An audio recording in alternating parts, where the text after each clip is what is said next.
ਦੁਤੀਆ ਮੋਲੇ ਚਾਰ ਬੇਦ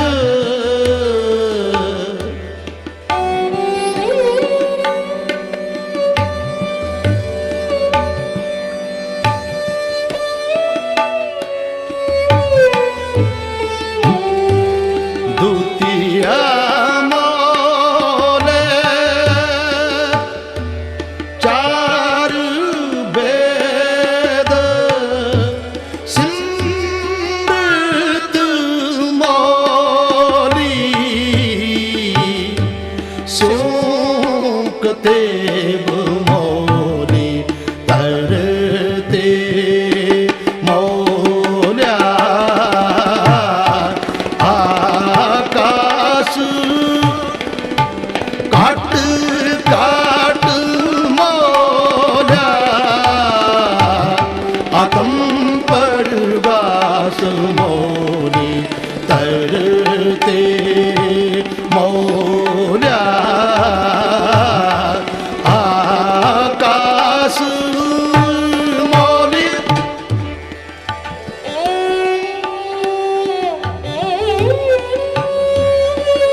शंकर मोला जोग तिहान शंकर मोले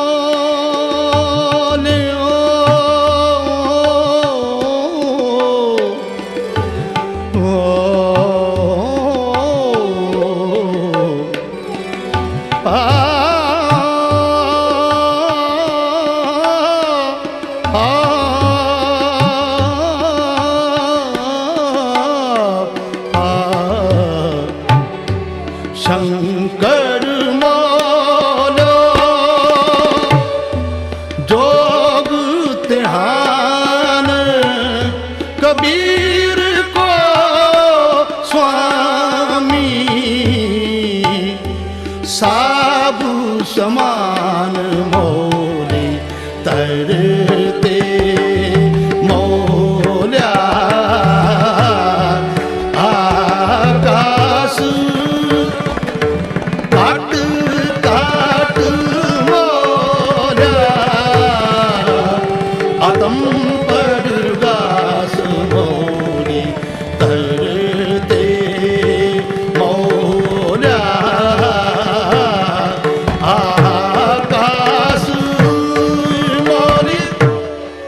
शंकर मौल्यो जोग त्यानी शंकर मौल्यो जोग त्यानी जो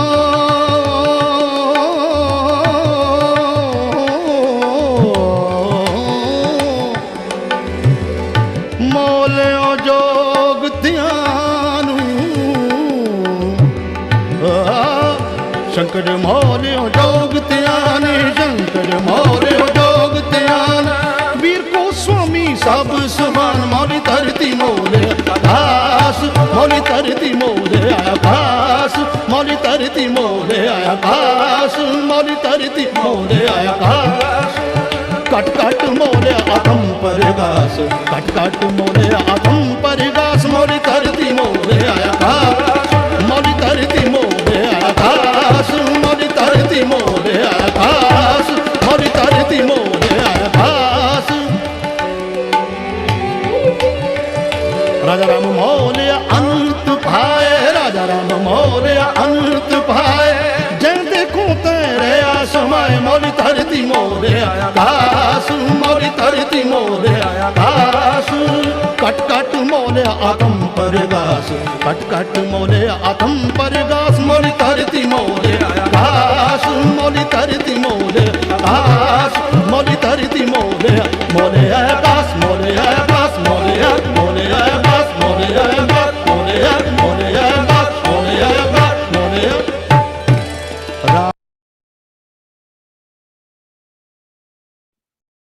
वाहिगुरु जी का खालसा वाहिगुरु जी की फतेह। Welcome to our webinar. And before I start, it'd be great to have everyone's cameras on. So if you can turn on your video, feel free to do so. And yeah, welcome to our webinar on sustainability. This is a super interesting topic, and I know I'm very excited for this because I'm always looking for ways to incorporate more sustainability in my life. So very excited to view it in a Sikh lens in this webinar today. Our speaker is Mohanpal, who has been involved in Sikh youth camps and retreats for over 25 years. He has a huge passion for Guru history and was my own Guru history teacher when I went to camp years ago. And I've learned so much from his webinars this past summer and through camp. So super excited for this. In this session, Mohanpal will discuss his insights on how we contribute to the climate crisis and the destruction of our own environment. And this session is further designed to incorporate Sikh key values on the understanding of a personal accountability basis so we can really apply it to our own lives. So the participant guidelines for this session is please just keep yourself muted unless you're called upon, and it would be great to have your cameras on. So if you can turn them on, it'd be nice to see everyone's faces, and feel free to ask any questions that you have in the chat. We'll be pausing twice through the webinar to ask a couple of questions, and then at the end, we'll have a larger Q&A session. But yeah, thank you so much for tuning into our webinar. Thank you, Amit Kaur, for that kind introduction. Waheguru Ji Ka Khalsa, Waheguru Ji Ki Fateh. Let me go ahead and share my screen with you. And hopefully I'll have some useful information that everyone can take home with them after today's session. So as Amit Kaur mentioned, this is titled A Sikh's Perspective on Sustainability. And so we need to begin with kind of defining what is sustainability, or another way to put that is sustainable living. And so that's a lifestyle that can be maintained as a really most basic definition of what sustainability is. But if we look at that a little bit deeper and say in the modern era and with what's going on in the world today, what does that mean? It means a lifestyle that reduces the use of the Earth's non-renewable natural resources, reduces pollution. And so we'll explore that a little bit more as we go. But why do we want to do that? So that human life and other life on this planet can continue to thrive. A lot of times we talk about sustainability, we talk about the destruction to the environment, we talk about the destruction to the planet. And we say things like we're killing the planet won't survive. In reality, planet Earth will actually long out-survive human beings. It'll probably be here way after humans are extinct. So we're not really talking about survival of the planet. We're talking about survival of human life on the planet and other life, other biodiversity on this planet. And so when we look at how we can maintain a paradigm of sustainability and maintain life on this planet, pretty much every time I think we come across any kind of issues or problems or hurdles, obstacles in our life, I think we should ask ourselves, how would the gurus deal with this? Is there a precedent in our history? Is there teaching from Gurbani that we can glean and learn from and apply it to our lives? And so I think that's really important to do on a macro scale as well. When we're talking about environmentalism, we're talking about environmental change, something that affects the entire world, we should be looking at how that affects, or what can we take from what we know about our gurus, whether it's our history or whether it's our Bani contained in Guru Granth Sahib, which is the guide of our lives, or even Rath Maryada or other Gurmat related principles. How can we apply it to this situation as well? So if you look at how would our gurus live today, or what do we think our gurus might do in today's world? Well, we can't really say for certain because we're not the guru, right? We don't know exactly how they would behave and how they would think. In their day, there was virtually no use of fossil fuels. They didn't have the ability to get oil out of the ground and natural gas and coal and these things. So they didn't use them as fuels. They didn't have synthetic products. They didn't have plastics. They didn't have other chemicals that we make today.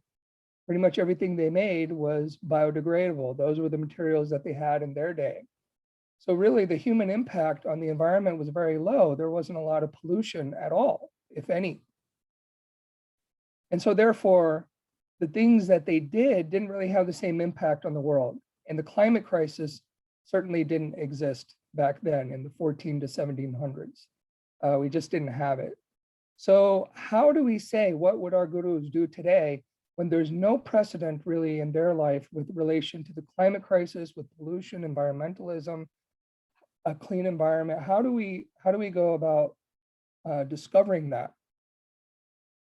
Well, our gurus may not have had all those things, but they were social and political activists.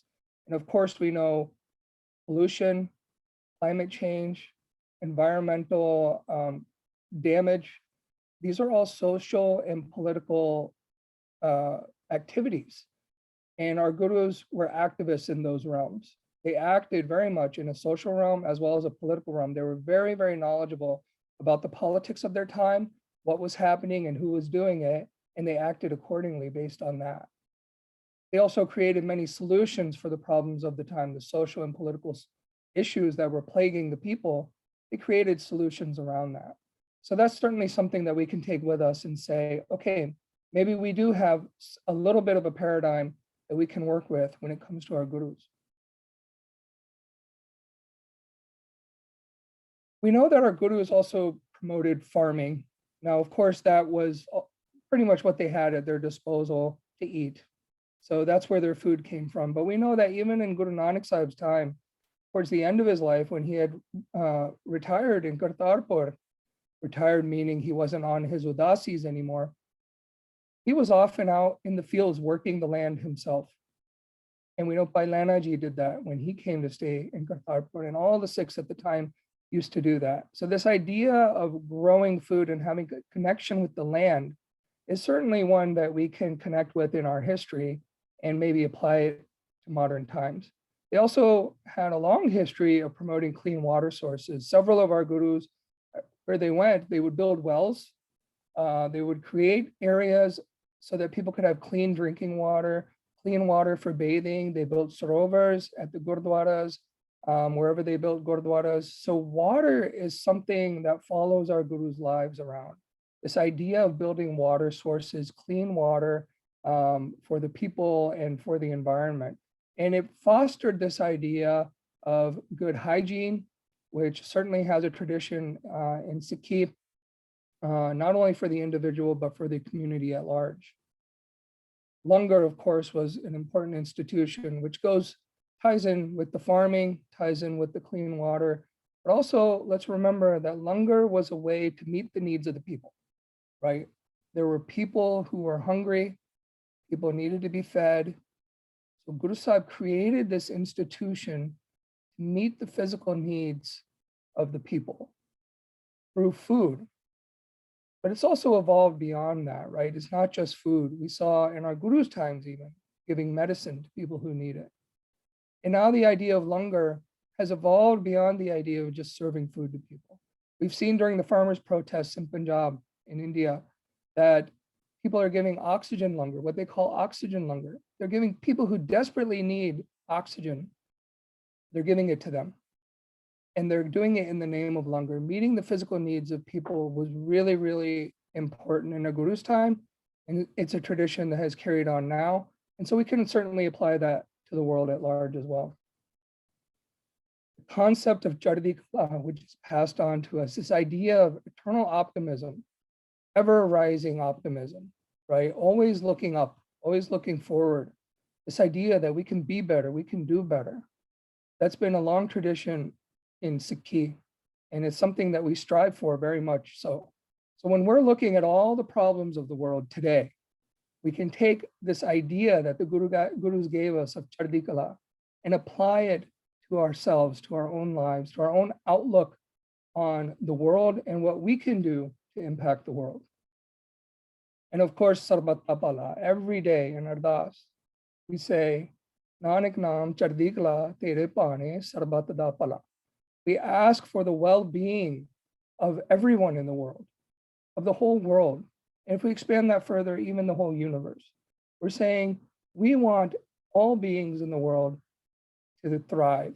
Waheguru takes care of everything. So help everyone, help the world thrive. We want that. We want everyone to be as well off as we are. So this is a really important concept in Sikhi that we can bring with us again to the modern era. And so these are all points of guidance that we can get that were passed on to us from our Guru. So even though they didn't live in a world that had the climate crisis and had plastic pollution in our oceans and in our landfills, they gave us tools, they gave us a paradigm around which we can develop and pattern our lives and do things in the world according to that paradigm, even though the particular circumstances have shifted. So our gurus, when we really look at it, they incorporated sustainability into just about everything they did, not only for the current generation, but for future generations. They fostered this sense of community again, of self-care, of care of your community. And then they said, well, we're going to put things into place that other people can build upon. They didn't just say we want to establish systems and paradigms that are only useful right now. They said, how will people in the future utilize these systems and paradigms so that they can come closer to the Guru and come closer to Waheguru? How can they live ethically and morally using these systems and paradigms? So that's what our Gurus did for us.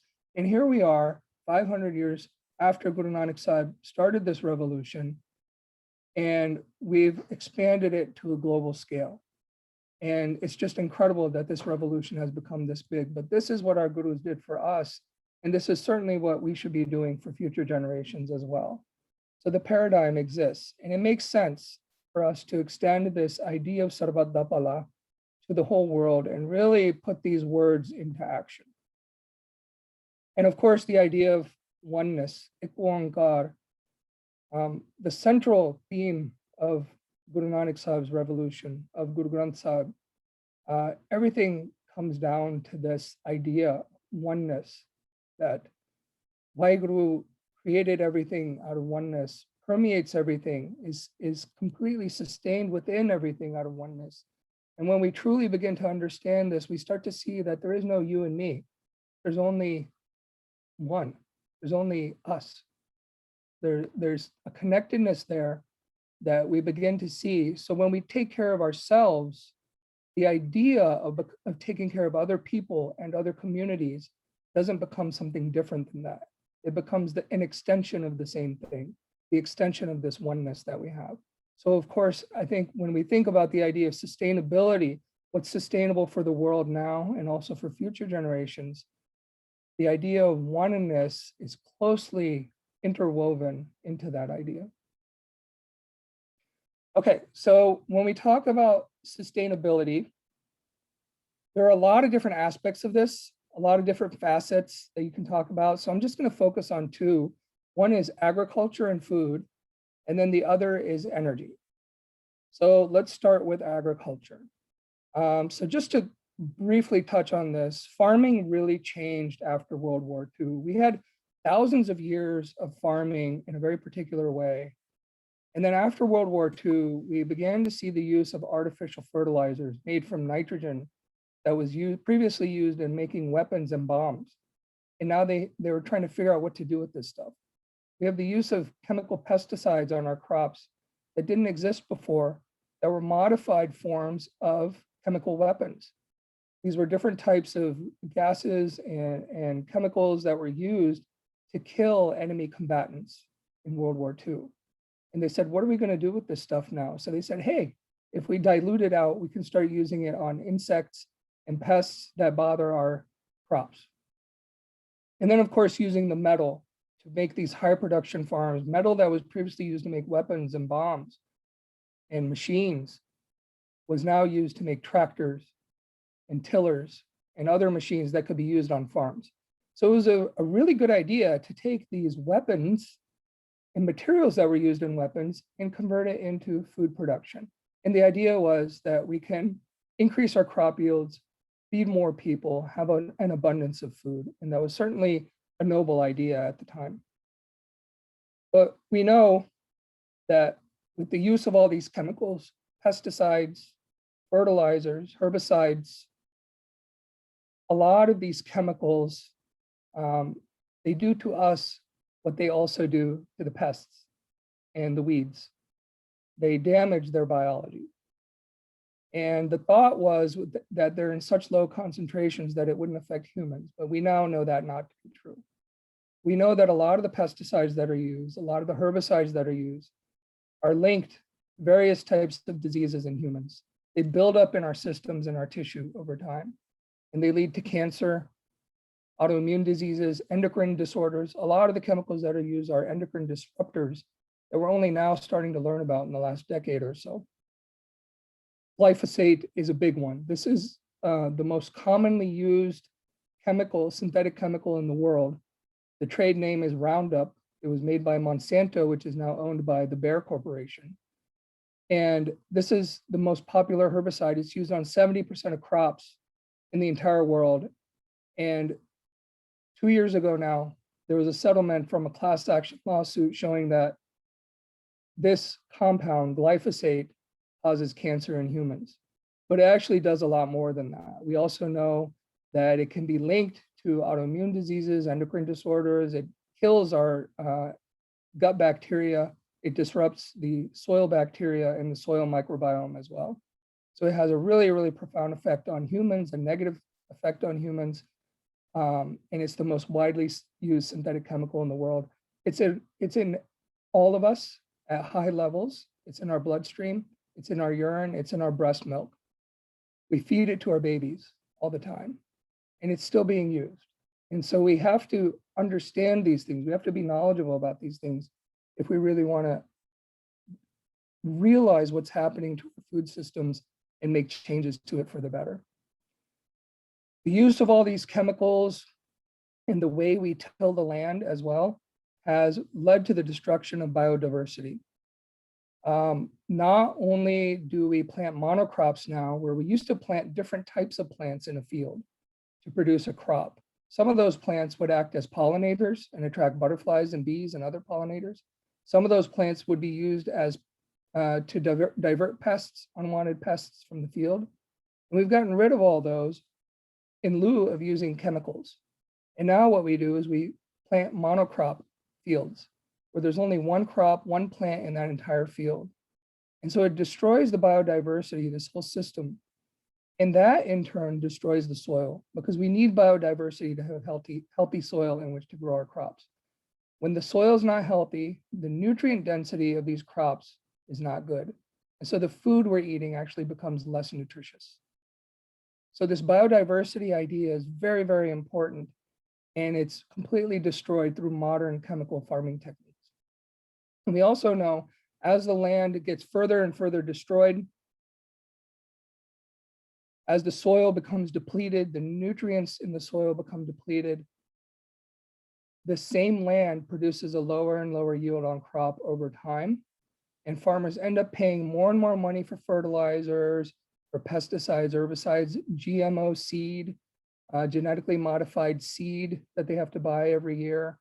They spend more and more money on that, driving them further into poverty. We all know that this is happening across Punjab, and we know that farmers have a very high rate of suicide in Punjab. Well, this is happening here as well in North America. This is happening with Canadian farmers. This is happening with American farmers. American farmers have a very high suicide rate compared to the general population because of this idea of that they go further and further into poverty and can't sustain their farms over time. And of course, as the soil gets destroyed, we call that desertification. The soil is completely depleted, the land is destroyed, you can no longer grow crops on it. This was previously fertile land. There are a lot of examples of this around the world. Current deserts, we know, were at one time very fertile land in the Middle East and in parts of Africa, and they're completely desert. You can't grow anything there anymore because they've been depleted. So this happens over time unless you use what is called regenerative farming techniques, which actually regenerates the soil. The United Nations put out a statement a couple of years ago saying that there were only about 60 harvest cycles remaining in the world on land, existing land. That's 60 years worth of crops. Nobody paid attention to this. It wasn't headline news on the cable news networks. It wasn't widely disseminated that the United Nations was saying this. This was information that was largely hidden from the public. But when you think about it, 60 years is not a long time. Maybe I won't live that long to see it, but my daughter certainly will. Our children will, our grandchildren absolutely will. What are we going to do when the food runs out? That fertile farmland is going to turn into desert-like areas, and it's happening right now at an alarming rate. We don't hear about it, but it's happening. After land has become desertified, it takes about 1,000 years of natural processes to build 3 inches of topsoil, only 3 inches. So it takes thousands of years to get to where our existing farmland was when we first settled it. But through regenerative farming, which are specific farming techniques that actually pay attention to the microbiome of the soil, they introduce increased biodiversity, they increase nutrients back into the soil, we can actually speed up that process of regenerating the soil, the topsoil, and even reversing process of desertification. But it's a very, very specific thing that we have to do, and it can't be done with current farming techniques. So the way we grow food has become completely unsustainable. We know that, that's a fact. Nothing I've said so far is an opinion. So what can we do about it? Well, there's actually a lot that we can do about it. It turns out that we are the solution. We can, through our beliefs, through our thoughts, and through our actions, we can actually fix these problems. One way in which we can fix these problems is when we go to the polling stations, when we vote for our politicians, we can vote for people who are actually known advocates for the food systems, for the agricultural systems that will regenerate our soil, regenerate the nutrition in our foods, and get rid of these chemicals that are killing us, that are harming us, creating disease, that are killing our biodiversity, our butterflies and bees, so that we don't have pollinators anymore. Our crops can't get pollinated if our bees and butterflies all die off. So if we go and vote for the people who are actively saying that we will implement policy that will promote green farming, regenerative farming, organic systems of farming, and organic food production, those are the people we should be voting for. If we don't vote for those people, if we continue to vote for the people that we've been voting for, we can expect to see the same food, agriculture, and environmental systems being destroyed as they are heavily legislated by those politicians. So if we want to see changes, we have to change the way we vote. Most politicians are beholden to big corporations because they get a lot of money from them. Their campaigns are entirely financed by big corporations. And so it makes sense that when these people get into office, they pass legislation that favors those big corporations, big agribusiness, the growers of our food, a majority of our food in the world now. It's not just Modi in India who is in cahoots with the big corporations. He's not the only one passing legislation that hurts farmers and hurts the populace. It's everyone. It's every developed country in the world, starting with America. Most of these big international agro companies, agribusiness, are stationed in America. And we can see if we look into it, how much influence they have on our agricultural system, and how they're, in the name of developing large profits, they're killing the human population. They're causing tremendous disease and killing our biodiversity at alarming rates. So aside from voting, what can we do? We can start to grow our own food. These are solutions, viable solutions. We have these big, lush yards, nice green lawns that we pamper, cut them down, we water them all the time, we put fertilizer on them, all kinds of chemicals, and they look beautiful. These beautiful green lawns in the middle of summer that we spend a lot of money on to water. Well, it turns out that grass is actually not a really great plant when it comes to environmentalism. It actually doesn't suck a lot of carbon dioxide out of the air. And as a matter of fact, the roots aren't very long. They don't really prevent erosion very well compared to native grasses and other plants. And they require a lot more water than native grasses and other plants as well. I was talking to my neighbor the other day, and we were talking about lawns and grass and sprinkler systems. And we got to talking about grass, and he said to me, well, this right here is Kentucky bluegrass. This is from right here in North America. And I turned to him and I said, where do you think Kentucky bluegrass comes from? He said, I don't know, Kentucky? I said, no, it comes from Central Asia. Kentucky bluegrass, which is what a lot of us grow because it looks so beautiful, comes from Central Asia. It's not native to North America.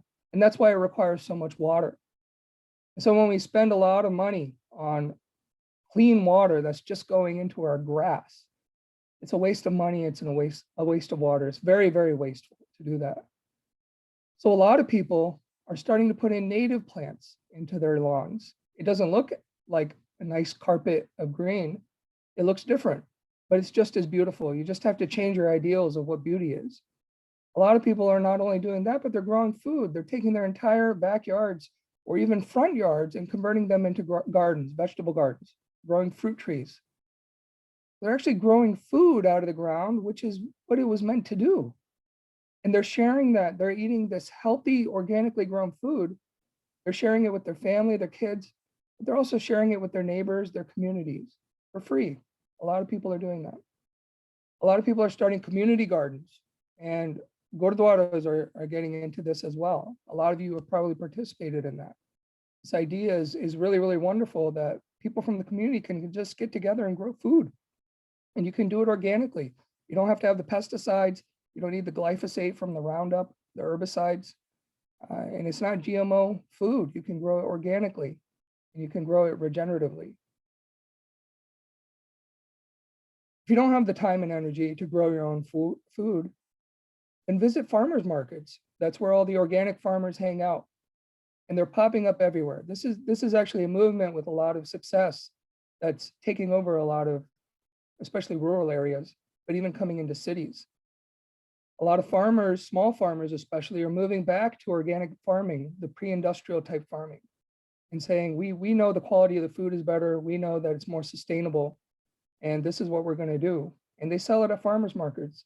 Develop a rapport with your farmer. Go meet your farmer at a farmer's market. These are the people that have traditionally, for thousands of years of human history, have fed the community. These are the people that did it. Let's go meet them. Let's go develop a relationship with them.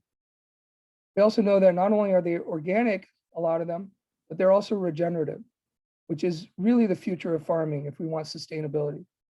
And we know that when the Green Revolution came about, it was touted that this would feed the world. We could grow more crops, bigger crops, we could feed everybody, we could have an abundance of food. We now know that's not true. We have enough experience now, and studies have been done for a few decades, showing that chemically grown modern farming techniques don't work better than regenerative techniques in organic food, in organic farming.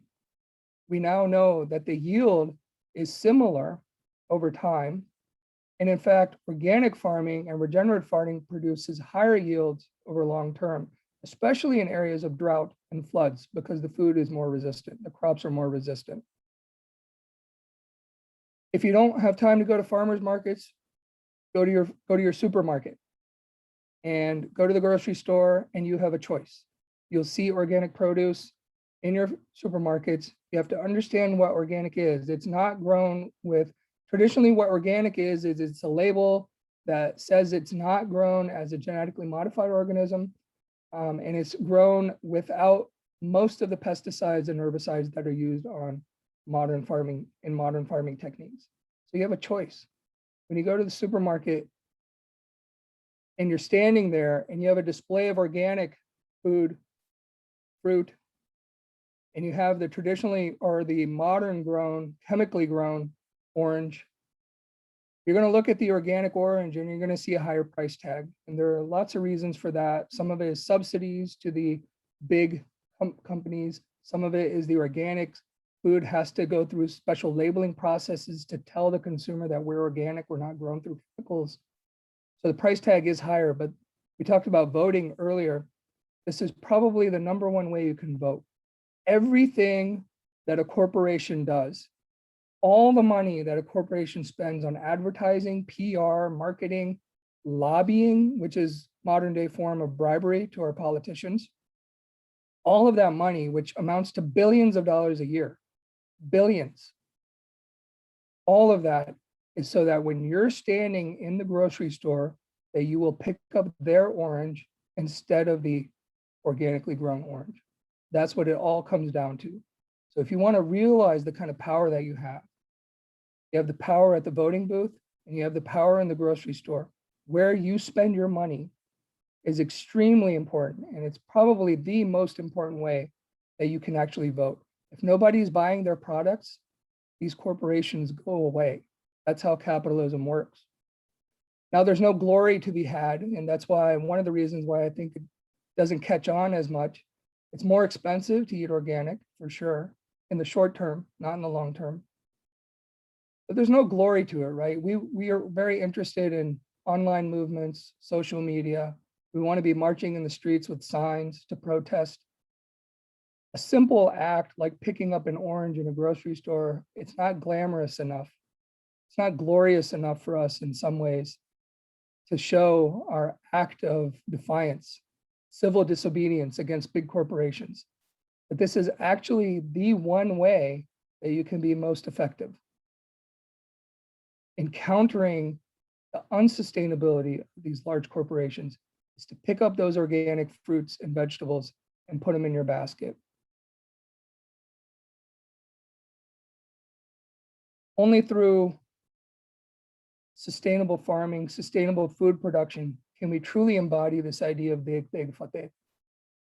So when we say that we're victorious in providing for the needs of people, both on a physical level with hunger, with food, with other things, and also fighting those political battles that meet the needs of the people. When we say we're victorious, what does that mean? Well, we certainly know our current agricultural paradigm is not going to be victorious. So we have to start changing the way we think. We have to start embodying some of these ideas and really, really starting to look forward to what decisions can we make in our day-to-day lives that will lead us to a more sustainable future. So I'll pause here for a moment in discussing agriculture. And if there are any questions, Amikor, maybe we can answer a couple of those. Yeah, so there are 2 questions in the chat. Feel free to, if Ujjwal, if you want to unmute and ask the question, feel free to do so, or I could do it. You ask. Oh, okay. So Vijay, you said that it's difficult to draw straight parallels to Guru Sahib's time because they didn't use fossil fuels. But what about tips on waste, specifically food waste? Well, you know, in those days, there's, you know, what was food waste? Food waste was compost. Everything was compostable, right? So even if there was waste, which, you know, to be honest, you have people who are hungry. They didn't have the kind of food abundance that we had. They weren't throwing away food, first of all, but things that might have been left aside that was used in preparation of food. For example, a banana peel. these things can be used for compost. We know that. They break down and they actually make really healthy soil. They can be fed to animals. A lot of different kind of animals will eat them. Fungi and bacteria will break them down. And of course, they didn't have the kind of population where, the banana peels piled up in a big area, that it was a problem. So there's a lot that can be done, but ultimately Waheguru has created a system already for us where these things can be broken down, where food waste, so to speak, can be broken down. And so in those days, in the Guru Sahib's time, there was no plastic wrapper. There were no cardboard boxes to get rid of, right? This is all stuff we do today. So in those days, there was none of that. So we can certainly reduce that in our lives today. We can reduce the amount of cardboard and plastic that we buy. In fact, some grocery stores are now, they wrap things, or some food producers wrap things in biodegradable products. And so we're moving in that direction in our modern era. And the second question in the chat is, could you speak more on how we can help address high costs of organic products and food desserts, since that is a big barrier for purchasing these products? Also, we once heard that the organic label, at least in the US, is not regulated and therefore has no real meaning compared with crops grown with chemicals. Do you know anything about this? Sure, yeah. So all of that, when it comes to the high costs of organic foods, food deserts, which means communities that don't have access to healthy food. They don't have grocery stores with a lot of produce. They might have corner stores with just junk food, and they can't travel far away to get healthy food. And then the high costs of labeling things as organic, all of that is legislated. All of that is the result of policy implemented by politicians who are very much in the pockets of big corporations.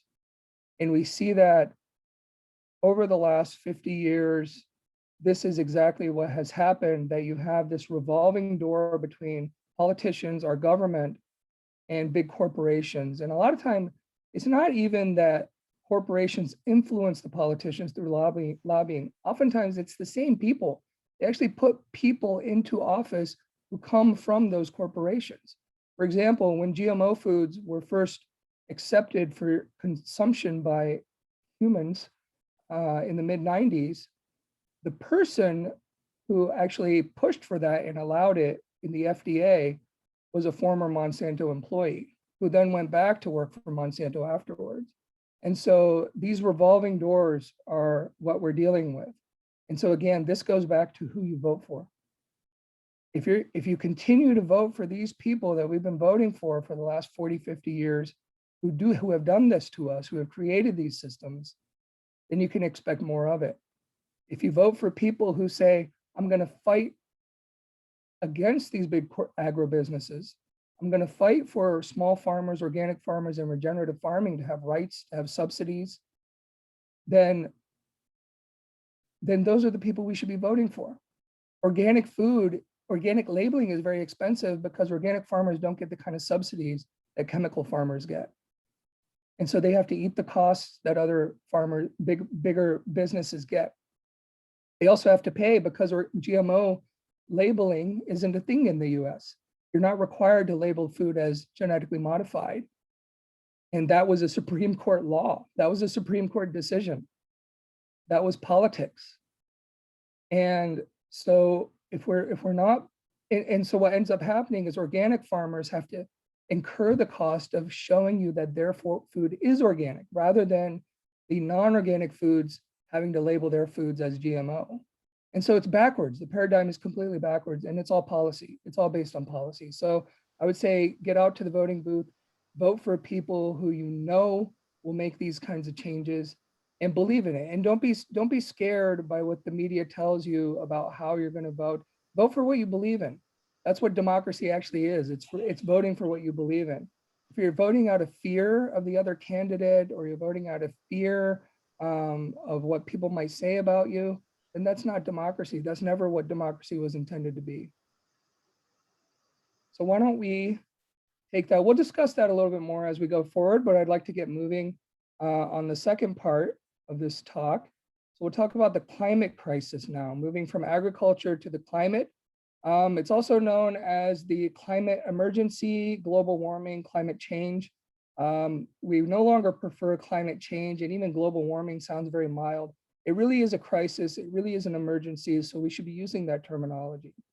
And what is it caused by? Well, it's caused by increased greenhouse gases in our atmosphere, which warm the planet. They trap heat into the atmosphere, which warms the planet. That's the basic description of what's happening. The effect of the climate crisis on humans is severe. We've ignored it for a very long time, but it impacts about 1 billion people who are severely impacted by the climate crisis per year. That includes about 200 to 300,000 deaths per year, which are directly the result of the climate emergency, the climate crisis, the changing and warming of our planet, which creates situations in which people can't survive. And these include natural disasters like hurricanes and floods, heavy rains, as well as drought, which leads to famine, food shortages. Without clean water, people are more prone to disease, dehydration. We see wildfires popping up everywhere. We've chosen as a society and as a species to ignore this for a very long time. We've actually known that this is happening for a very long time. The first scientific measurements that our climate was warming were done in the 1930s. 1930s. And in fact, the idea of climate warming, global warming, was proposed in the 1880s. We're talking about well over 100 years of knowing that this has been happening, and about 80, 90 years of scientific proof that this has been happening, and we've chosen to ignore it. So what are some of the other effects besides killing humans and impacting us that way? Is displacement. This is a huge, huge problem. We call these people climate refugees, and it's caused by the melting of ice sheets. That extra water leads to rising sea levels and the destruction of our homes and communities, the destruction of farmland. As our seas and oceans rise, that's salt water. When salt water gets onto farmland, it actually destroys the farmland. So even when it dries out, the land becomes unusable. And people who traditionally grew crops there for thousands of years, can no longer do that. Here's a schematic produced by the United Nations showing that since 1979, the amount of ice at the polar ice cap, the Arctic ice cap, that has melted. And they have estimated that approximately 40% of the polar ice cap has melted away and does not freeze over the way it used to. So we're talking about 40 years that this is what's happened, 40% gone. Some people have said as high as 50% of it is gone. And this is just the North Pole, not including other countries like Greenland, Iceland, South Pole. So when these people lose their homes, they lose their way of sustenance, they lose their work because they're farmers, they lose their means to eat, to feed their families, feed their communities. What do? They leave. And where do they go? Wherever they can. They're refugees. They go wherever they can. We've seen this beginning to happen. We ignored it for many, many years. We're seeing it beginning to happen in the United States. We have California wildfires that are causing people to sell their property and move out of California, move to other parts of the country. We've seen what's happening in Florida. People have constant flooding on coastal region. There was recently, in the last week or two, there was a building that collapsed, killing over 150 people, or believed to have killed over 150 people. It's thought that the deterioration of that building was due to flooding, due to rising sea levels that caused flooding and deteriorated the infrastructure of the building. We're going to see more and more of this. About 40% of the United States population lives in coastal regions, and worldwide it's over 50%. So when you think about our coastal regions, which are going to get hit first by this in the coming decades, where are those people going to go? We recently had the Vice President of the United States, Kamala Harris, tell refugees from Central America, do not come to the United States. You're not welcome here.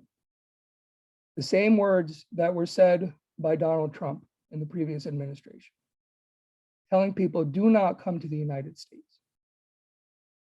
First of all, it's in violation of UN Charter to even say that. Secondly, where are these people going to go? Where are these refugees supposed to go? Of course, those people were political refugees, but it's not going to be any different for our climate refugees who don't have a home anymore. They don't have their land. Their land is underwater. What are they going to do? They have no means of sustenance, no way to feed their families. Who's going to do that? 8 billion people in the world, and half of them could be dealing with this in the coming decades if we don't do something. So how did this happen?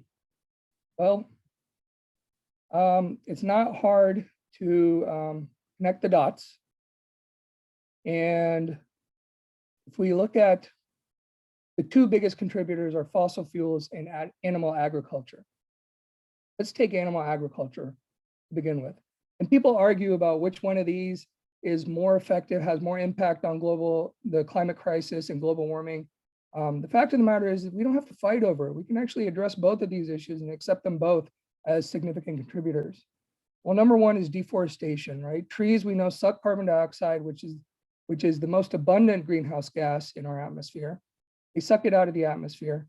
So if we don't have trees, we don't have plants, we're going to lose that ability to suck carbon dioxide out of the atmosphere.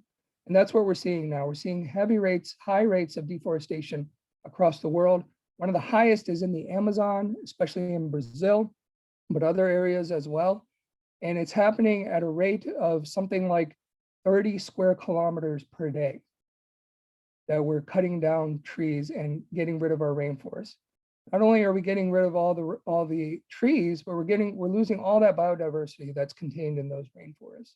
So we're losing our ability, the buffer systems that act to counteract all of our carbon dioxide production. And the main reason why we're cutting away trees and deforesting in the world, especially Brazil and the Amazon, is to create room for animal agriculture. We're creating areas for livestock, for cows, pigs. This is the main reason for deforestation in the Amazon today. The other main contributor as far as animal agriculture goes is methane. Methane produced predominantly by cows. And in a lot of ways, it's produced by cows because their diets are no longer what they were naturally eat. They didn't evolve to eat the kind of food they're eating today. They produce high levels of methane. Methane is a greenhouse gas that is more than 80 times more potent than carbon dioxide in the atmosphere. So it traps heat in our atmosphere more than 80 times more effectively than carbon dioxide. Now there's not as much of it, and it has a much shorter half-life than carbon dioxide, but it's definitely one of the most potent greenhouse gases that we see in our atmosphere. And then the other main greenhouse gas, as I mentioned, is carbon dioxide. This is the most prevalent greenhouse gas. And if we trace from pre-industrial times, which people always use the year 1880 as that start date, and we look at the increase in production of carbon dioxide through use of fossil fuels, initially coal burning, but then also oil and natural gas, and we trace that carbon dioxide emissions up through modern day, we see a very strong correlation with the rise in temperature. And it's this rise in temperature that's creating all the problems of global warming and the climate crisis. We're currently 1.2 degrees Celsius above pre-industrial levels. And people have, for the last couple of decades, said if we reach 2 degrees Celsius, then that's the point of no return. We're going to be getting close to that. We're on track to reach that for sure if we go on our current trajectories. A lot of people are now even saying that 1.5 degrees Celsius will be catastrophic. And so we're getting very, very close to that. We used to say that 400 parts per million of carbon dioxide in the atmosphere was the point of no return for carbon dioxide, that was the danger level. Well, we passed that a couple of years ago, and now who knows? It's anyone's game. So we are easily approaching or passing previously set standards for where we should be staying below as far as pre-industrial levels are concerned. You're hearing it on the news every day today that this is one of the hottest summers we've ever seen, or the hottest summer on record. In fact, the hottest temperature recorded was in Canada, and people were dying. And over 1 billion sea creatures are thought to have died just because of these hot temperatures off the coast of Canada. But even though these are the hottest times we've ever experienced, what we should realize is this is going to be one of the coolest summers we will ever have going forward. Our summers will continue to get hotter and hotter. Our climate will continue to do that. We are on the current trajectory. We are on course to do exactly that. So enjoy this cool summer while you can, because it's only going to get worse from here on out. So fossil fuels is the other one. Animal agriculture was one. Fossil fuels is the other big contributor of greenhouse gases. I talked about carbon dioxide. Where does it come from? It comes from the burning of oil, coal, and natural gas. Bottom line, that's where it comes from. We burn a lot of coal for our electricity. We burn oil or oil derivatives in the form of transportation, our cars, our SUVs, our pickup trucks, airplanes, all of that comes from oil. And then natural gas that we use to heat our homes. All of this results in increased carbon dioxide in the atmosphere, coupled with removing all the trees, deforestation, removing plants at an alarming rate. You can see how this would cause a problem. This is the breakdown of the United States emissions by sector. So if we look at all the production of carbon dioxide into the atmosphere by the US, almost a third of it is through transportation, 29%, and a little bit less from electricity. This chart is actually a couple years old. So today, electricity has become a little bit cleaner because we're using more wind and solar and things like that. And transportation has taken on a bigger chunk of this, but it's still just under a third of our total greenhouse gas emissions. And then other things, including agriculture, contribute to the rest. And so you can see that the biggest sector, if we want to tackle this, is going to be transportation and our electricity. Those are going to be the biggest sectors that we can have an effect in this. Yet, we hear these things, we learn about them in school, we hear them on TV sometimes or in podcasts. And yet, what's the #1 selling car in North America? It's the Ford F-Series pickup trucks, with the Ford F-150 leading the way as the most popular of the F-Series. What's the second most popular car in the US and Canada? The Dodge Ram. Pickup trucks, SUVs, they line the top 10. There's usually only year by year, maybe 2 of the top 10 might be a smaller vehicle. They're mostly pickup trucks and SUVs. In our community, the Sikh community, we love our SUVs, we love our pickup trucks. Some of us need them for work. I'm not criticizing that. Of course, people need them for work.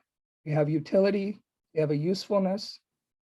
But a lot of us just use it because we love it. It's powerful, it's big. We like the image of ourselves driving an Escalade or driving around in a pickup truck.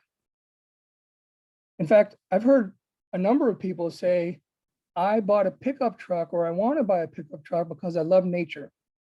I love being out in nature, and the pickup truck lets me do that. I can't think of anything more upside down and backwards than that statement right there.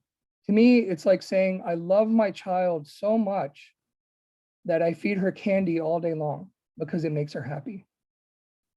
When you truly love something, you protect it, you serve it, you honor it. You don't buy and use the very thing that's going to destroy it. I heard a teacher say this not too long ago, that we're in the market for a new car and we don't really need a truck, but we're thinking about an F-150 because we love to be in nature. We like to go out and be in the woods. And when you look at the marketing, it's brilliant. It's genius. We've all fallen for it. All the marketing for our SUVs and our pickup trucks are out in the nature, out in the mountains, out camping, out rivers, fishing, parked by the river, parked by the lake. And it's worked. They've spent billions of dollars figuring out what's going to convince us to do that, and it's worked. We've done it. #1 selling vehicle is out there. Unless we change the way we think about this, we're going to continue to drive the most polluting types of vehicles that contribute to the largest sector of greenhouse gases in the United States and Canada. Let's not destroy the thing we love. So if we truly love nature, we would think of alternatives for that. Of course, burning coal is a huge problem, but also our travel, right? Airplanes are not clean. Cruise ships are not clean. In fact, cruise ships are extremely polluting to the environment, to the ocean, to the atmosphere. But we love our vacations. The average American goes on 3 vacations per year and spends between $3,000 to $5,000 a year on vacations. Sorry, per vacation. On the low end, $8,000 or $9,000 a year on vacations. Imagine if you took that money and put it towards an electric vehicle, or put it towards something that helped the environment, cleaner transportation, or invested it into companies that are trying to clean the environment and replace our very polluting industries. But these industries are strong, and they have the auto industry has traditionally had a very, very strong connection with the oil and gas industry. And of course, both of them work as a juggernaut to influence and buy off our politicians.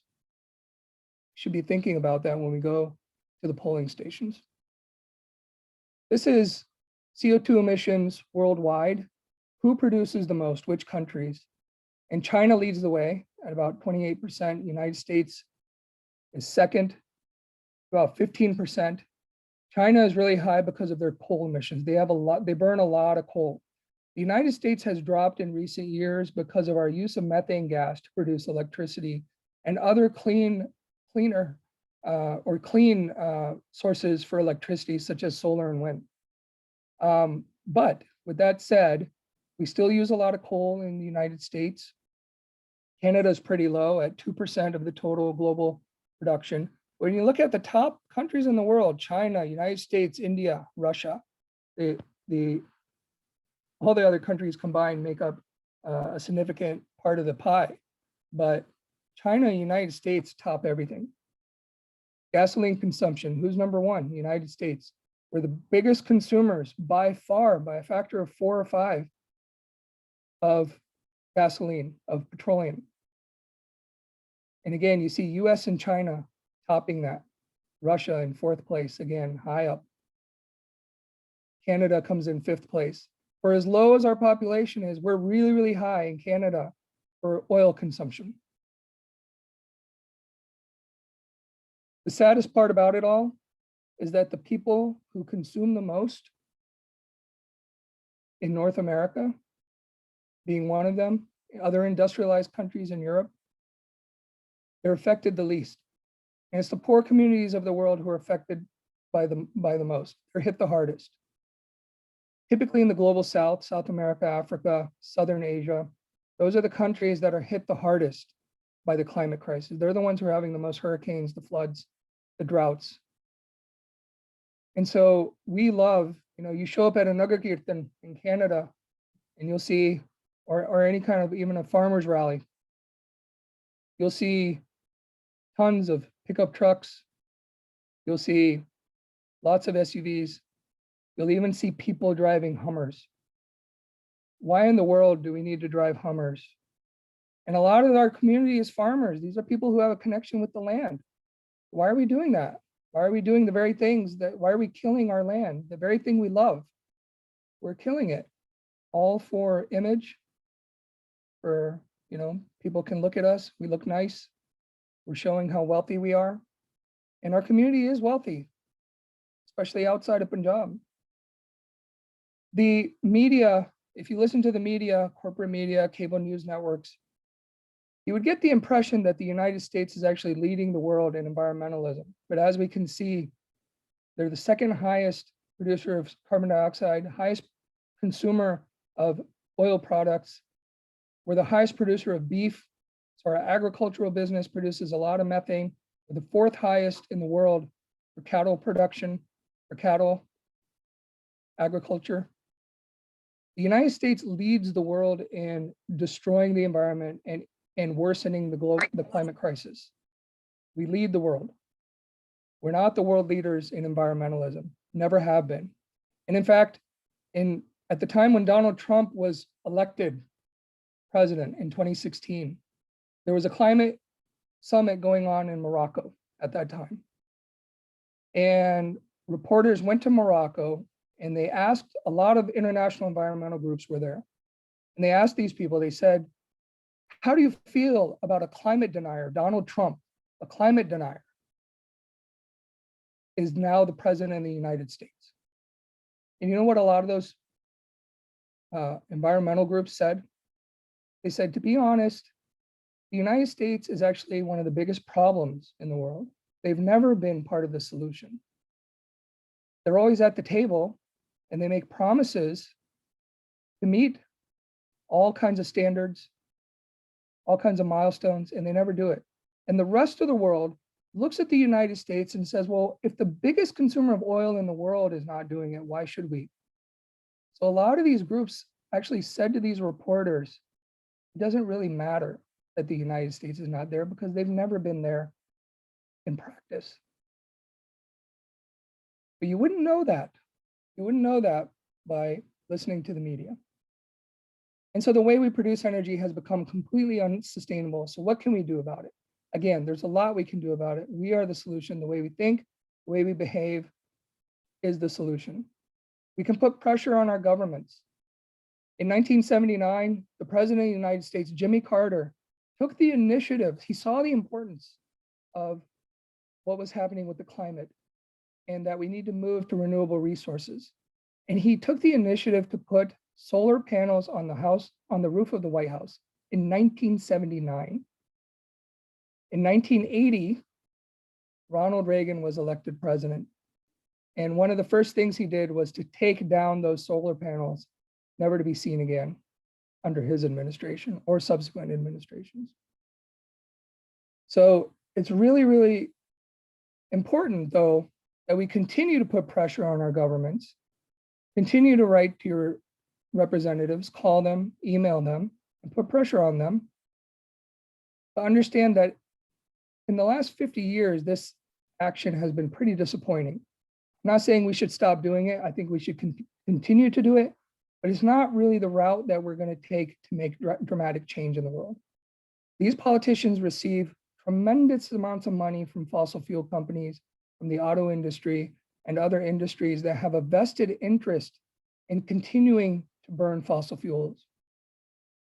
The first International Climate Summit was in 1972. I wasn't even born yet, believe it or not. And that took place in Sweden. The first International Climate Summit with world leaders is 20 years later, 1992. It took 20 years from that initial summit, which was predominantly scientists, to go and have world leaders at the table. And since 1992, hardly anything has happened. The laws and strategies we put in place haven't been tremendously effective. And we can see that because we just look around at our world today and we can see the climate crisis is just getting worse and worse and worse. And this is because the governments around the world, all developed countries and even undeveloped countries, are slow to make significant changes because they're in the pockets of big corporations. They get tons of money from big corporations. So what can we do? If our politicians are bought off, what can we do? Well, we can replace them with other politicians.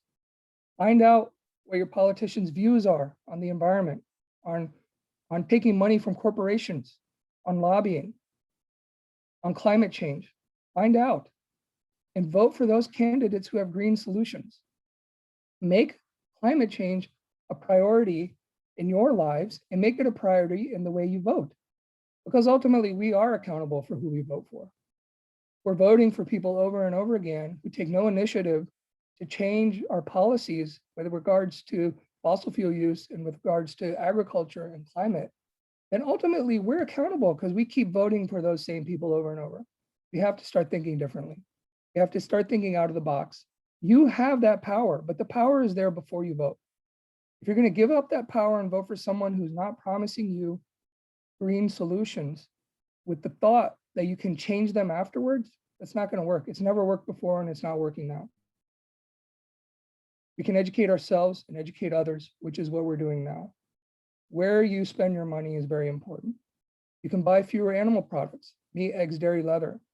If you don't support the animal agriculture industry, they lose power. That's how they lose power. That's how they go away. And that's happened with many, many corporations in all over the world.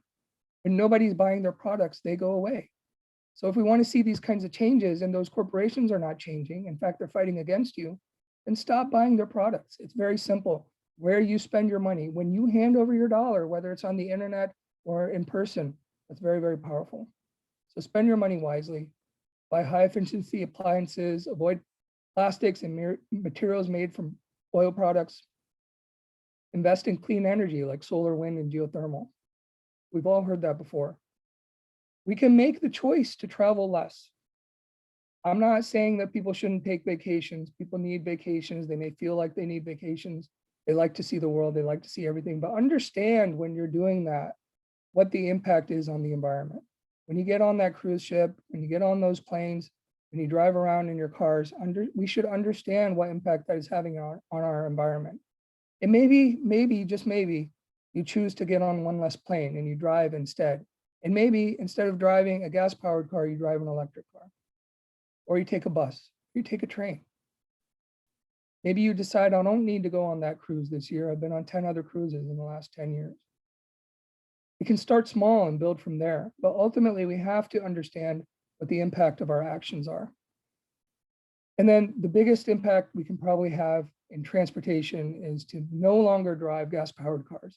We can choose to drive cars that use clean energy like electric or hydro. Depending on where you get electricity from, it can be completely clean, or it can certainly be a lot cleaner than burning gasoline. Hydrogen is a good alternative that has nothing but water as a waste material. This is where we can have the biggest impact, because we know transportation in the US and in Canada is one of the biggest parts of this sector. So in your electricity, again, it can come from clean areas, and electricity is getting cleaner and cleaner with each passing year. But we should understand that even if we stopped all fossil fuels today, it would take 30 to 40 years for our temperature to stabilize. And from there to start to decrease, it would take hundreds of years, if not thousands, to get to pre-industrial areas. So this is a very big problem. There's a lot of momentum that's going to lead to a lot worse environmental conditions. So we have to come up with solutions, and we have to think on a personal level, what can I do? Because our politicians are not really going to do that. I'm running short on time, so I did want to pause for a few questions, but maybe it's better if I just finish up in the next 5-10 minutes, and then we can ask all the questions at the end. So what is the cost of going green? Because there's a lot of people who say, well, you have to invest a lot of money in order to fix these problems, and nobody wants to do that. Well, there's two paradigms to dealing with a solution or dealing with a problem. One is reactionary, and that's when you deal with problems as they arise. So something comes up, you deal with it, you put a Band-Aid on it. You haven't really dealt with the underlying problem, but you've kind of put a Band-Aid on that, found a solution for that temporary issue. This is cheaper in the short term, but it creates increased costs of healthcare, ecological cleanup, and natural disaster relief. This is what we're doing now. We're just waiting for things to happen, and then we react to them. And then we assign money, whether it's government emergency funds, whether it's mobilizing people.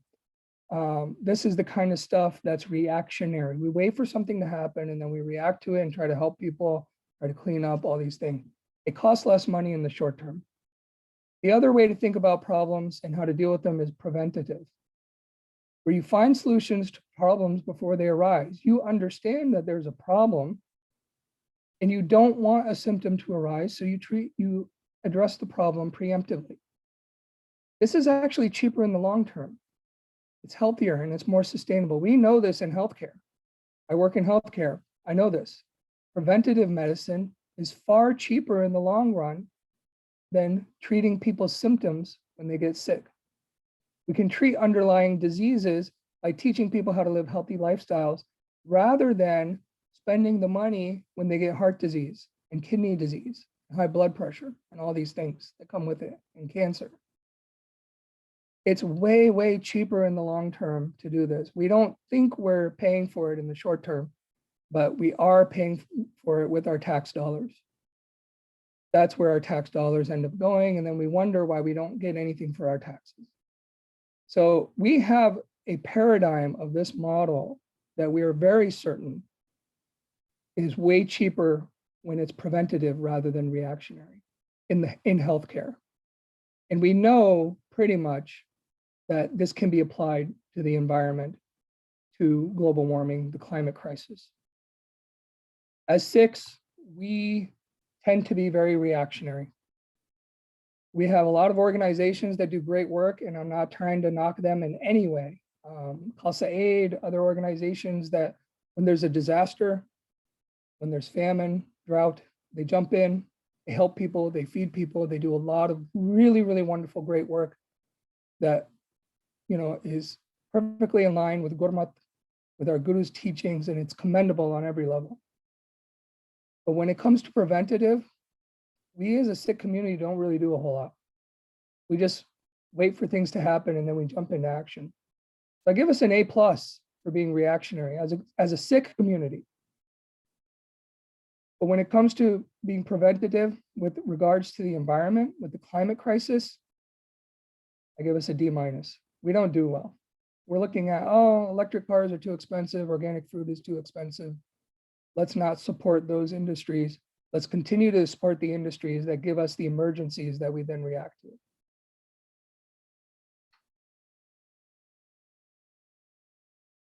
Bhagat Singh is a role model for all of us. He's best known for creating Pingalwada and his care for disabled people, people who couldn't take care of themselves, people with physical disabilities and mental illness. And tremendous work, lifelong devotion, humble individual. But few of us today know about his environmentalism. And he's probably the earliest environmentalist that I know of. He's someone who rode his bike because he didn't want to get into a car. And he seldom traveled anywhere that he couldn't ride his bike to or walk to. And it was because he saw how polluting our transportation is. Fossil fuels, he saw how much they were polluting our environment. He's someone who used to clean up around him as he walked the streets of Punjab, of Amritsar. He would pick up trash and set it aside so that it wasn't polluting our streets. And he cared for animals deeply. He would take care of animals. He would take in animals and care for them when they needed it. So he's someone who is really, really active in the environmental realm. And I think a lot of times that doesn't get celebrated as much as his other work. When I was younger, I remember my mom used to read his pamphlets to us as kids. And I remember seeing his pamphlets would have all kinds of different print on them sometimes in the background or on the back side of the page. And what he used to do was he used to recycle paper. He would find paper that was lying around that other people had discarded, and he would take it and he would reuse it and reprint stuff over what was already printed on it. That's the earliest example of recycling that I know of, way before our communities here in the West started implementing any kind of recycling program.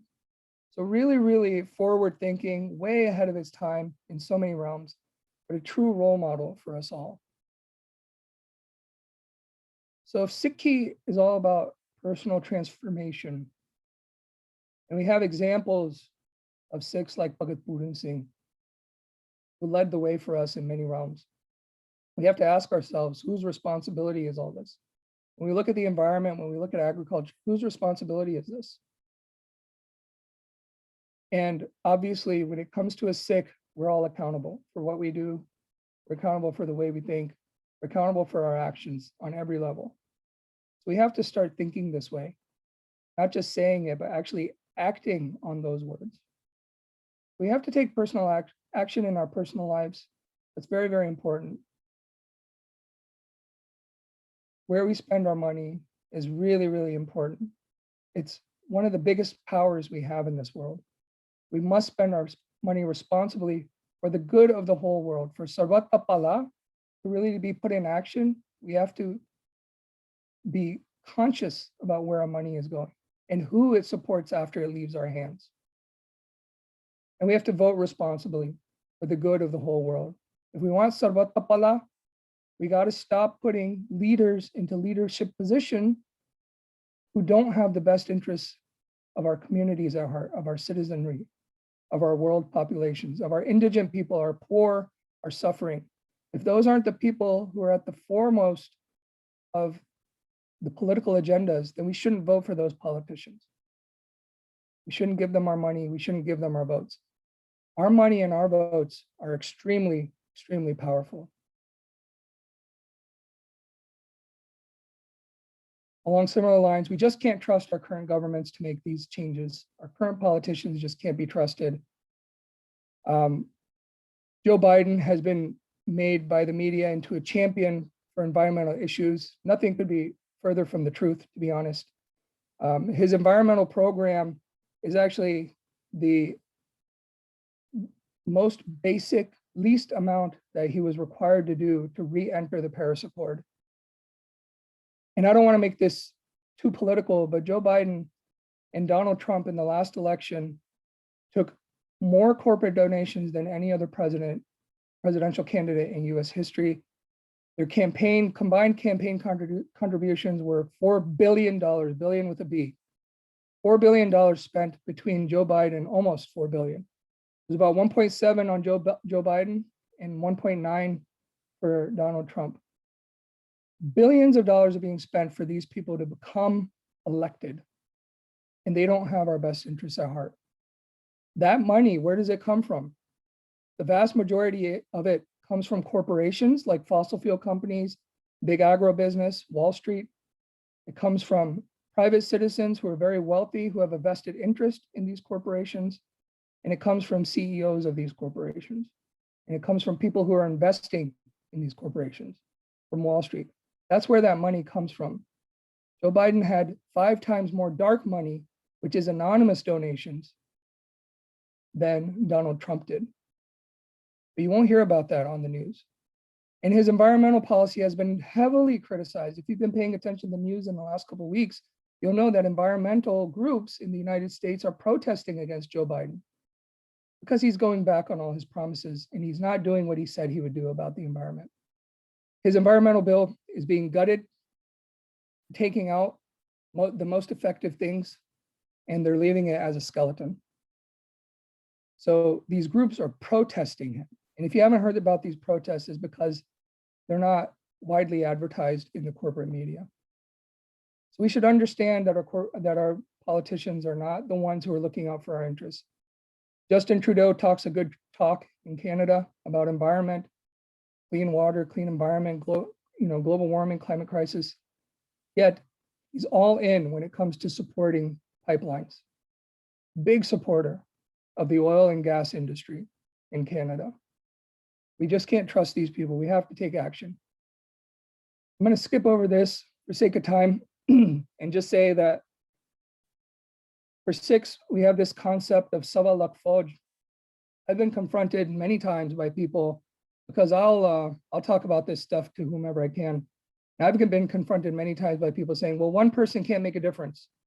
You think you're going to make a difference by driving an electric car or by cutting out a vacation or doing this, doing that, buying organic? You think you can make a difference?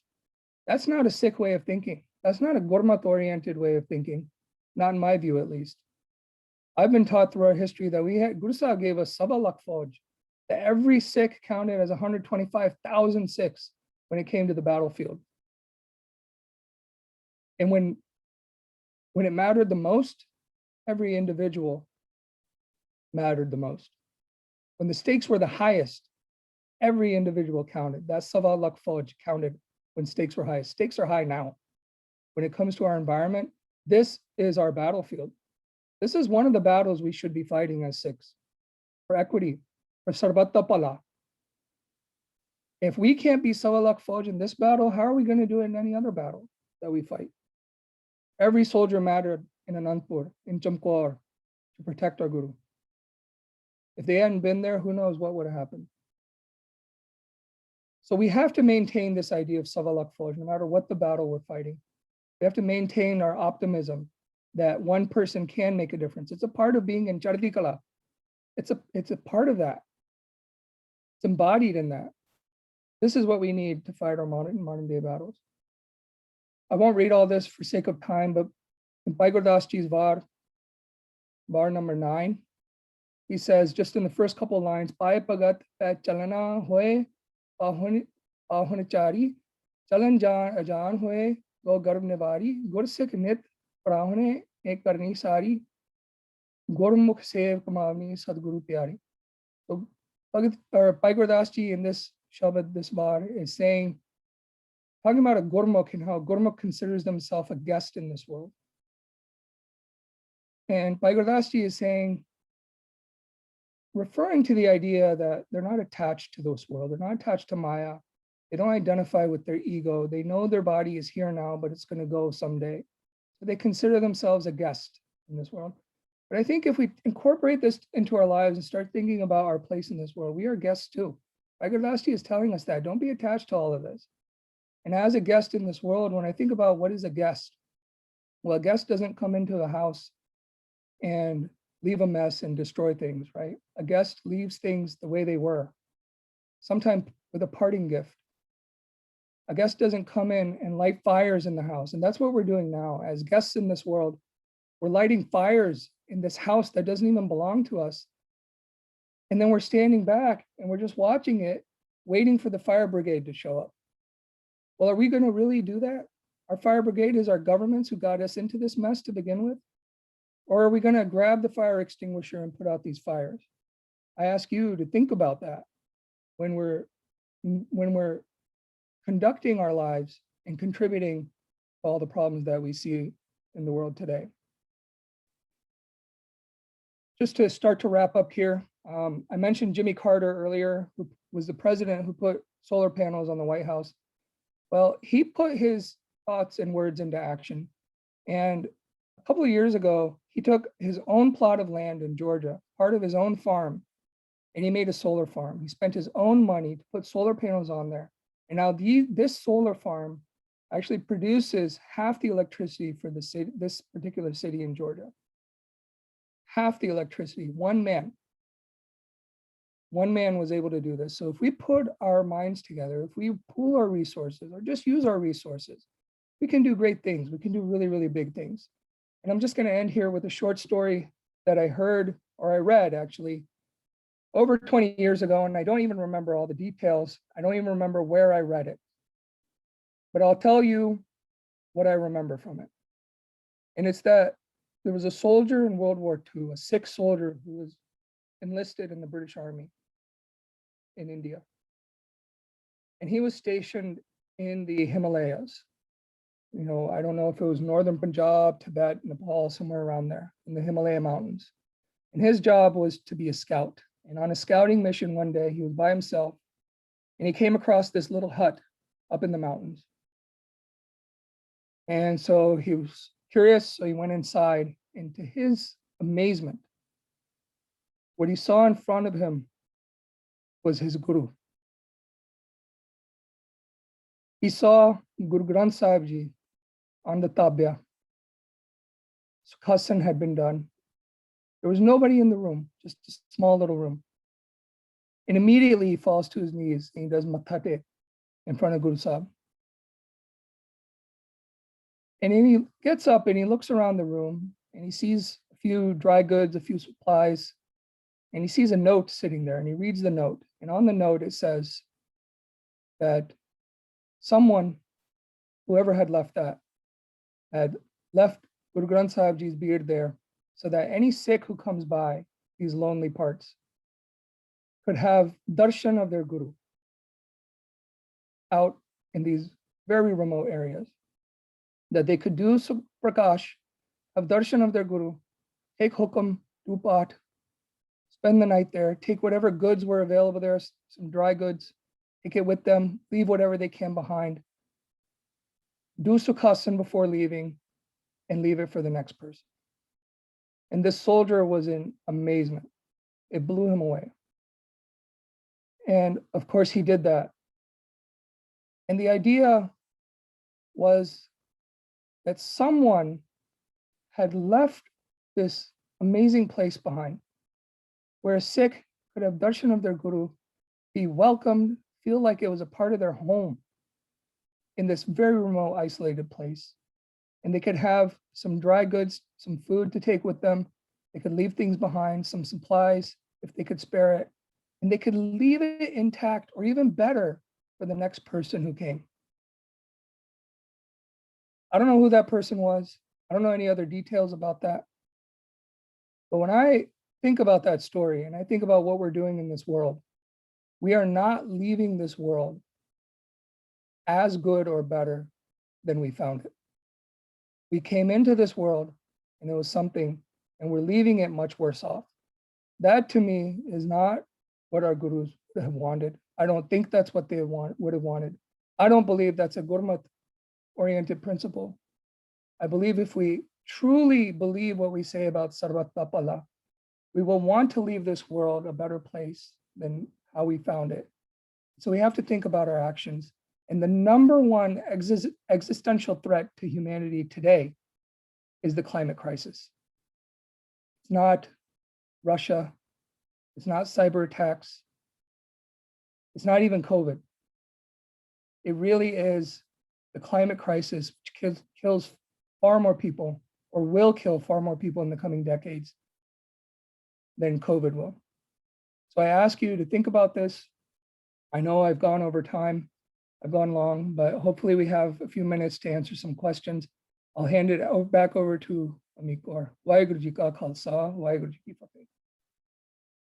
Thank you so much for this webinar. And there were so many calls for action in this that I learned so much. But if there are any questions in the chat, you can either put in the chat or you could raise your hand and unmute and ask the question, but I can read some that are in the chat. One question from earlier was, you mentioned compostable materials. What are some common ones that may qualify under that category?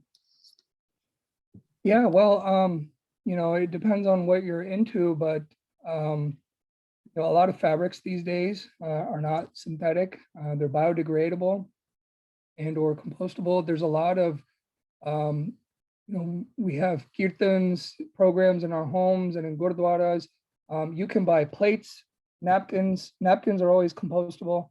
You can buy even forks and knives that are made out of cornstarch that are compostable. Silverware, basically plasticware, but it's not made of plastic. You can buy cups that are compostable. You can buy all kinds of things. It just depends on what you're in the market for. But you're going to pay a premium on that. That's the thing. You're going to pay a little bit more money to do that. But if we all do that, two things will happen. First of all, it's well worth it. If everyone starts doing that, the plastic goes away. We have no more microparticles in our oceans. We have no more landfills, for this stuff. Everything can be put back in our gardens to grow food. But the other thing that happens is the more people who do it, the cheaper it becomes. And so there's all kinds of products out there. You just have to search for it. I mean, it's not that hard to find if you do an internet search. And then the next question is, the voting strategy is catching on. Veganism has gained a lot of pace in the recent years, but I fear both of these paths, including other options discussed, like community farming, are too slow to counter the severity of the crisis. What do you think, and how can we move at a commensurate pace and ahead of this challenge? Well, you're talking about grassroots movements, and of course, they take time to build. They start with the individual. They spread out to the family, friends, community, and they have to grow from there. I believe in that paradigm. I very much believe in that because that's what Guru Nanak Sahib did. That's exactly what he did, actually. He started with himself, his family, and then branched out from there to impact now, 27 million Sikhs in the world and growing. So this is a paradigm that I very much believe in. It doesn't mean that it's going to happen overnight. It doesn't even mean it's going to happen in your lifetime. But if we don't do it, that's the question we should be asking ourselves. If we don't do this, if we don't follow this paradigm of voting and of sustainable agriculture, of sustainable transportation, getting rid of fossil fuels, what is going to happen there? And if we think about, we give ourselves 60 years, we might give ourselves 100 years, then let's give ourselves that same amount of time for these grassroots movements. We tend to want immediate gratification. And we say, well, if I'm going to get involved in grassroots movement, I need to see results by next year or the year after, or even 5 years from now. Why are we not giving it the same amount of time that we would give the destruction of our planet? Let's give it that amount of time. You know, if people had voted for the Green Party candidate in 2020, Ralph Nader, our country 20 years later, the United States would be a very different place. But that didn't happen, you know, and it's not happening now. But the more people who get on board, I'm not going to tell you who to vote for. I'm just giving you ideas of what I believe should be our voting paradigms. But, and I don't want to make this hyper political, although it inherently kind of is. But if you look at the Green Party, which I know a lot of people laugh at and they say it's a joke and this and that in the United States, between 2008 and 2016, the number of people who voted for the Green Party had grown exponentially by a factor of 10. So if that rate of growth could continue every 8 years, you would have people in leadership positions that actually care about this stuff, which we don't have right now. We don't have that. So I would say, do whatever you can on a personal level and then grow it from there. There's no end to how big this can grow, but when you look at movements, when you look at Black Lives Matter, when you look at the Me Too movement, when you look at all these movements, it starts with one person or a few people, a handful of people, and it grows. So I don't know why we wouldn't accept that paradigm and give it the kind of time you're giving the destructive processes. And I think that those are pretty much all of the questions in the chat. If anyone has any, feel free to raise your hand. But there are also some amazing comments also in the chat.